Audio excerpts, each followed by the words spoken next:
I think in one of my talks that I gave, I used enslaved and I used coerced as well, because coerced can give connotations of, that kind of manipulating someone into certain behavior. I never use domestication anymore, ever. I just never would say that anymore, for sure. It's a bit of a euphemism, to Andy's point. And I don't know if others have observed this shifting more from suffering to harm, but I think I would tend to agree that there's similar potential treatment interpretations with harm. We didn't harm them, but we fill in the blank another form of use. I think it's a risk. Well, actually, one thing we said we were going to talk about, which we haven't actually yet, and is a language point, is exploitation. So I still have a foot in the exploitation camp, and I have a little foot out of it as well. So I'm not sure. We talked about this in terms of is it kind of a little bit, as in your kind of interpretation, Jeremy, you would say this brings up more of a treatment kind of language, it kind of veers into that territory, whereas some people think it is a more kind of emotive form of use language. So I'm still a little bit torn. I sometimes use it, sometimes don't. I'm a bit like, I'm a bit sort of seesawing on this one at the minute. So, but please do go ahead and explain your reasons why you don't like it. It'd be really interesting.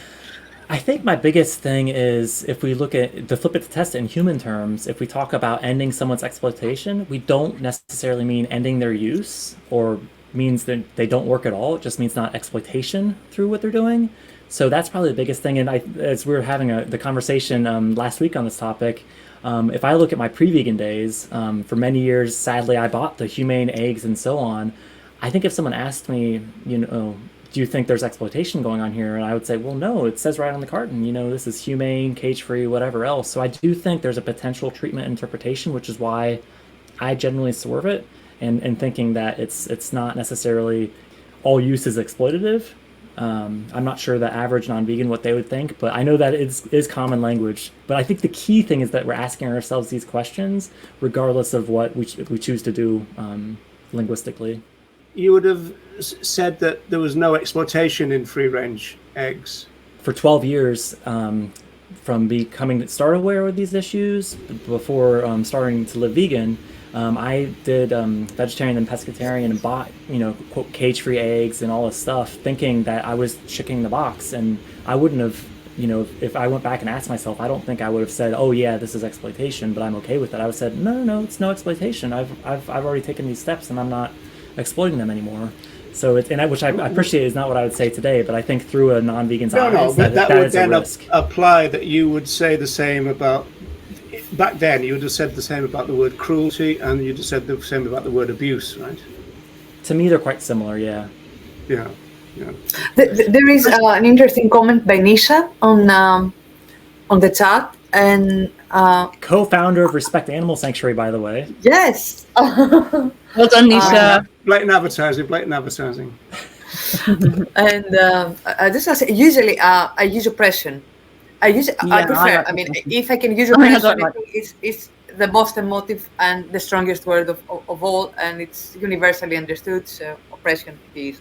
But sometimes, for example, when I'm writing something and I don't want to repeat the same word, for example, I use exploitation in the sense that, in my mind, it has only negative connotations. And looked at a few dictionaries before the show, and the two main definitions I found was use for profit, which cannot be good if we talk about sentient being, but we need to sentient beings, but we need to discuss the whole sentience thing too.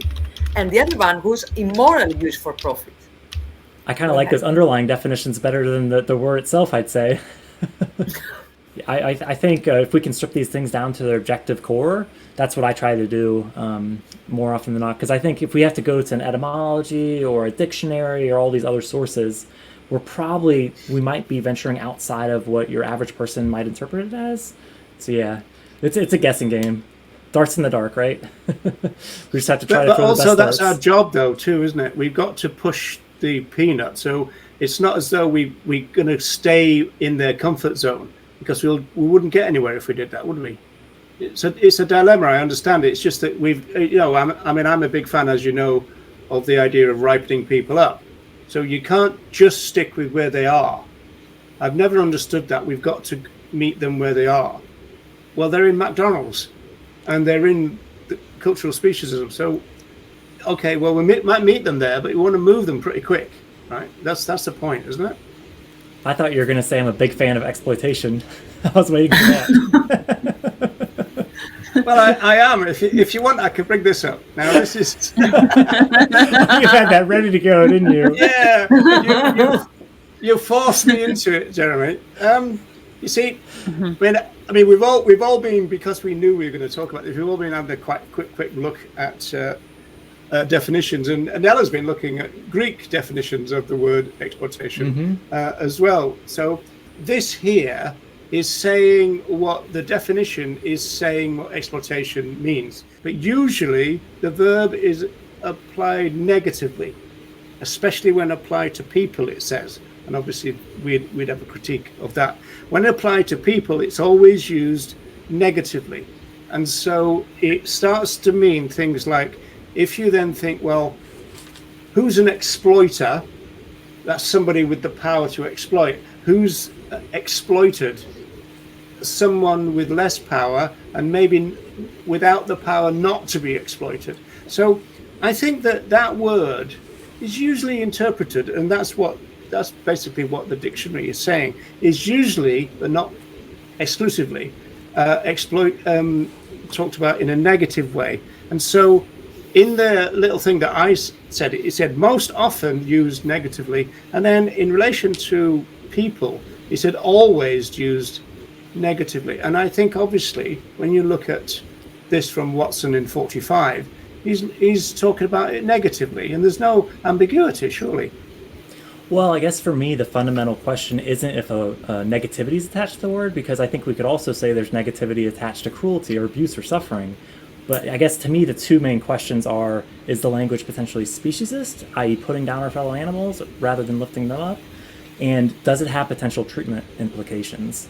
So, because a lot of the language that I personally don't use, it's not because it's not negative, it's just because I think it might lead people to interpreting things and the conversation going to a place where I feel like I have less chance of steering things towards abolition rather than so-called welfare. That's my thought process. But yeah, I get that, and I try to go with you there, because you're basically getting people to say, if it's not cruel, it's okay. If it's not abusive, it's okay. This is the thoughts of the pre-vegan. If it doesn't involve exploitation, it's okay. So I can see why you're putting them together in that. It's a long word as well. If we're going back to the short words thing, it's more than 3 syllables. Whereas oppression, I guess, would still be 3 syllables.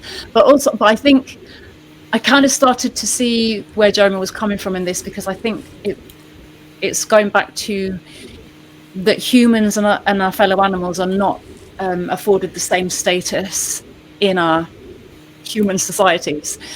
When humans are exploited, we can think that they have a baseline of what is understood as their basic inherent rights, and then they're being exploited above that baseline of those rights. Whereas with our fellow animals, there is no baseline. The status is not even afforded there. They're literally considered, so the bottom of the made up hierarchy that we've created. And so exploitation there, but people would still interpret it as being like you're being mistreated, whereas actually it's okay to use our fellow animals, but it's not okay to mistreat them when we're using them. And I think that's where I feel, Jeremy, I kind of see where you're coming from with that, in that we could misinterpret it as mistreating while we're using, rather than the using full stop.